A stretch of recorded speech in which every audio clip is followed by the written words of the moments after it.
কয়েক মাসের মধ্যে প্রথমবারের মতো ইসরায়েলে সফলভাবে হামাসের আক্রমণ। হুথিদের পর ইসরায়েলে হামাসের ক্ষেপণাস্ত্র হামলা। হামাসের ক্ষেপণাস্ত্র দক্ষিণ ইসরায়েলের সেদরত শহরকে টার্গেট করে।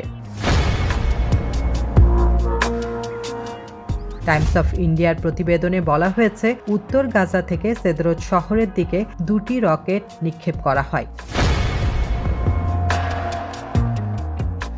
ইসরায়েলি প্রতিরক্ষা বাহিনী IDF জানিয়েছে, কিবুৎজ নিরামের কাছে একটি রকেট আঘাত হেনেছে। দ্বিতীয় রকেটটি একটি খোলা এলাকায় আঘাত হানে।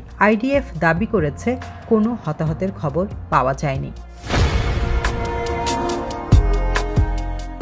ইসরায়েলি সামরিক সূত্র জানায়, এর আগে সারফেস টু এয়ার মিসাইলের কারণে সাইরেন বাজানো হয়েছিল। গাজার উপরে উঠতে থাকা ইসরায়েলি বিমান বাহিনীর হেলিকপ্টারকে টার্গেট করে মিসাইলটি ছোড়া হয়। মধ্য গাজার বুরেইজ অঞ্চলে হামাস যোদ্ধারা ক্ষেপণাস্ত্রটি নিক্ষেপ করে, যদিও IDF সূত্র দাবি করেছে ক্ষেপণাস্ত্রটি হেলিকপ্টারের কাছাকাছি আসেনি।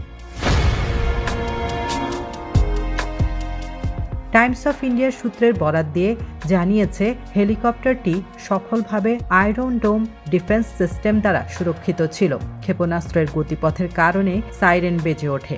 ইসরায়েলি মিডিয়া দাবি করেছে, এই ঘটনাতেও কেউ হতাহত হয়নি। আল কাসাম ব্রিগেড এক বিবৃতিতে জানিয়েছে যে তাদের যোদ্ধারা আল বুরেইজ শরণার্থী শিবিরের পূর্বে রকেট দিয়ে একটি ইসরায়েলি অ্যাপাচি হেলিকপ্টারকে লক্ষ্যবস্তু করেছে। এদিকে হামাসের সশস্ত্র শাখা আল কাসাম ব্রিগেড ঘোষণা করেছে, তারা উত্তর গাজা উপত্যকায় 5টি ইসরায়েলি ট্যাঙ্ককে লক্ষ্যবস্তু ও ধ্বংস করেছে। একটি বিবৃতিতে আল কাসাম ব্রিগেড বলেছে, তাদের যোদ্ধারা জাবালিয়া শরণার্থী শিবিরের পশ্চিমে আল সাফতাভি এলাকায় একটি বিস্ফোরক ডিভাইস দিয়ে একটি মেরকাভা ট্যাঙ্ককে লক্ষ্য করে।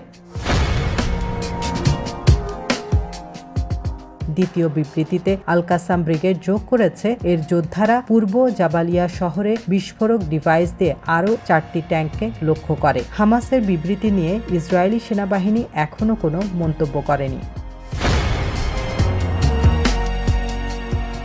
জাতিসংঘ নিরাপত্তা পরিষদ অবিলম্বে একটি যুদ্ধবিরতির আহ্বান জানানোর পরও ইসরায়েলি সামরিক বাহিনী গাজায় তার আক্রমণ অব্যাহত রেখেছে। ইসরায়েলি আগ্রাসনে 45,650 জনেরও বেশি মানুষ নিহত হয়েছে, যাদের বেশিরভাগই নারী ও শিশু।